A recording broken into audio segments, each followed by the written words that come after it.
Next క్యాస్కేటెడ్ connection. ఈ క్యాస్కేటెడ్ కనెక్షన్కి series కనెక్షన్కి నేను already ఇంతకుముందే ఒక క్లారిటీ ఇచ్చాను. సిరీస్ కనెక్షన్లో ఏమవుతుంది అంటే ఇస్తున్నాను అన్నమాట. ఒక ఇన్పుట్ నుంచే 2 నెట్వర్క్స్కి, అంటే ఏ అనేటువంటి నెట్వర్క్కి, బి అనేటువంటి నెట్వర్క్కి ఇన్పుట్ని ఇస్తున్నాం. సేమ్ ఇదే 2 నెట్వర్క్స్ నుంచి అవుట్పుట్ని తీసుకుంటున్నాం.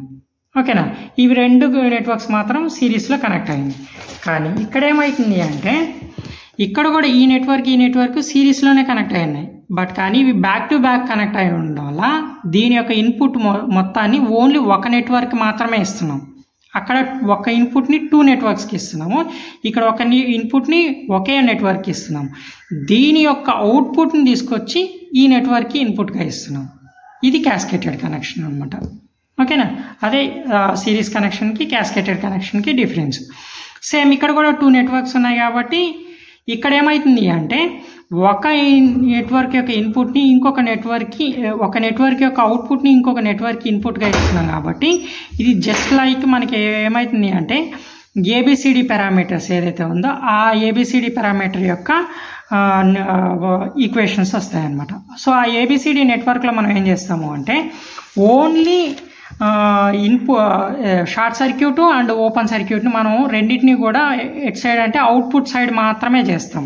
ఆల్రెడీ మనకు తెలిసి ఏబిసిడి పారామీటర్స్ ఈక్వేషన్స్ ఇవి 2. సో అవి 2 ఈక్వేషన్స్ని మనం ఇక్కడ రాసాం.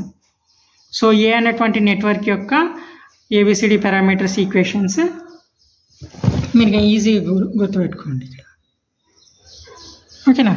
సో ఎక్స్ అనేటువంటి నెట్వర్క్ యొక్క ABCD parameter equations and y అనేటువంటి నెట్వర్క్ యొక్క ఏబిసిడి పారామీటర్స్ ఈక్వేషన్స్ రాసాము ఇక్కడ. ఓకేనా?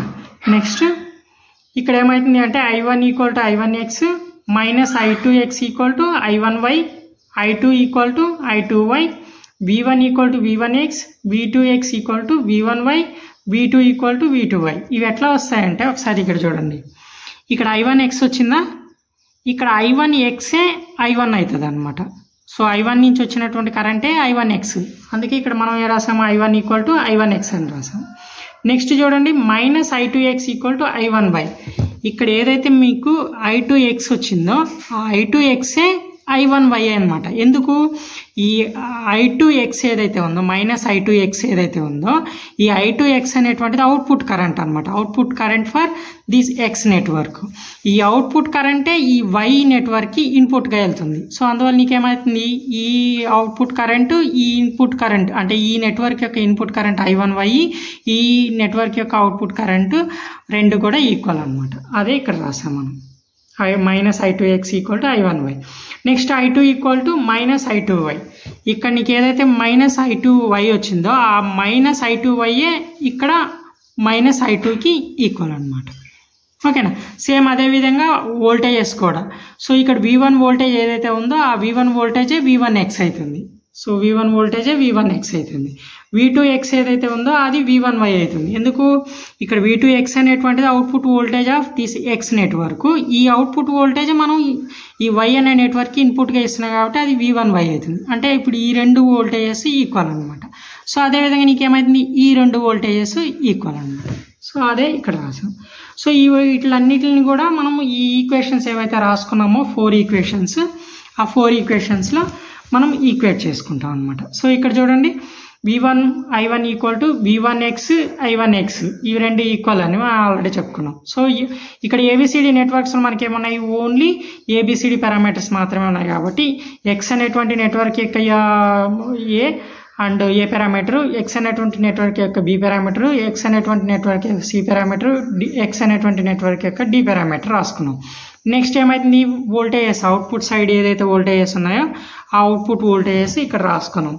V2x అంటే ఎక్స్ అనేటువంటి ఇది ఓన్లీ ఈ పారామీటర్స్ ఓన్లీ ఎక్స్ నెట్వర్క్ యొక్క పారామీటర్సే కదా, ఎక్స్ నెట్వర్క్ యొక్క ఏబిసిడి నెట్వర్క్ యొక్క ఏబిసిడి పారామీటర్సే కదా, దాని యొక్క వోల్టేజెసే మనం రాసుకుంటాం V2x.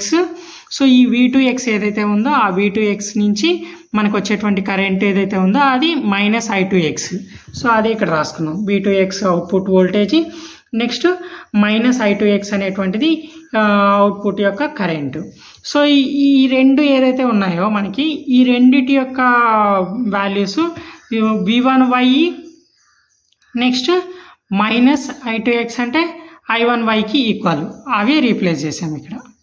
v2x అంటే v2x equal to v1y and minus i2x అంటే మైనస్ i2x అంటే i1y, అదే ఇక్కడ రీప్లేస్ చేసాం. ఓకేనా. సో ఇప్పుడు నీకేమైంది, ఈ ఏఎక్స్ బిఎక్స్ సిఎక్స్ డిఎక్స్ అట్లానే ఉంటుంది. ఇప్పుడు v1y i1y అంటే ఏంది, ఇదే కదా. v1y i1y అంటే ఏమైతుంది, ఈ పారామీటర్స్ వచ్చేస్తాయి అన్నమాట ఇక్కడ మళ్ళీ. సో అదే ఇక్కడ మనం రాసుకుంటాం. ఈ పారామీటర్స్లో ఏమున్నాయి, ఏవై బివై సివై డివై, అదే ఇక్కడ రాసాం. ఏవై బివై సివై డివై, దీని యొక్క వాల్యూస్ ఏవైతే ఉన్నాయో మనకి ఏమున్నాయి, 2y నెక్స్ట్ i2y, సేమ్ అదే ఇక్కడ రాసాం.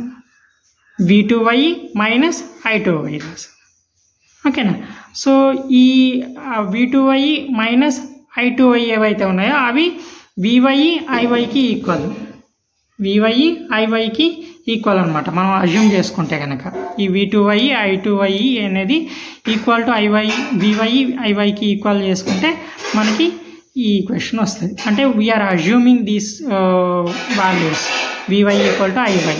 So vy equal to iy equal to v2y v1y అన్నీ ఈక్వల్ అనమాట. సో దాని ప్రకారం నీకేమవుతుంది, ఇక్కడ ఏబిసిడి అని రాసి vy మైనస్ iy రాశాను, ఇది ఇట్లానే రాశాను. ఇక్కడ ఏబిసిడి అంటే ఏమవుతుంది అంటే ఈ రెండు అనమాట, ఎక్స్ నెట్వర్క్ యొక్క ఏబిసిడి పారామీటర్స్, వై నెట్వర్క్ యొక్క ఏబిసిడి పారామీటర్స్ రెండు కలిపితే ఏబిసిడి.